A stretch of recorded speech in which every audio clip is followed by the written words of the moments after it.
In the 1950s, the CIA rolled out Project MKUltra. The mission was simple: unlock the secrets of mind control. They used hypnosis, they used drugs, they used torture. It was dismissed as a necessary evil, a desperate invention born from the Cold War with Russia. But that is a convenient lie. The methods weren't new at all. They were stolen, they were refined, and they were laundered. The true architects of modern mind control weren't Cold War spies. They were the darkest doctors and strategists of World War II. The paper trail starts not in Washington, but in the ruins of the Axis powers. Nazi Germany and Imperial Japan used the war as a moral shield for human experiments.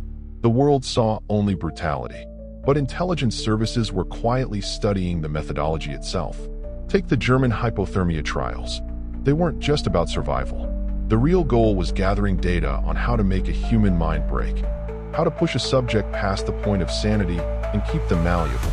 Meanwhile, organizations like Japan's Unit 731 provided cold, clinical data on how chemicals and biological agents immediately affected the human brain.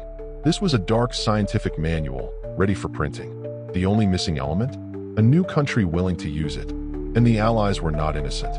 As the war ended, two decisions changed everything. First, the classified interrogation labs. The British, the Americans, and the Canadians all developed programs using isolation, extreme stress, and early drug cocktails on POWs. This wasn't just about getting answers. It was about perfecting the process of mental control. Second, Operation Paperclip. This was the pipeline. The US government was terrified of Soviet power, so they recruited hundreds of Nazi scientists and doctors. They weren't just after rocket fuel and planes. They wanted the expertise, the detailed, graphic files on human experimentation. They made a trade: immunity for knowledge. The direct line to MKUltra becomes undeniable. The knowledge taken from captured scientists, the data on drugs like LSD and mescaline tested in concentration camps, was immediately put to use. The founders of MKUltra did not invent this science. They simply moved it out of the shadows of the war and into unsuspecting cities across North America. The fighting stopped, but the war on the human mind had just begun.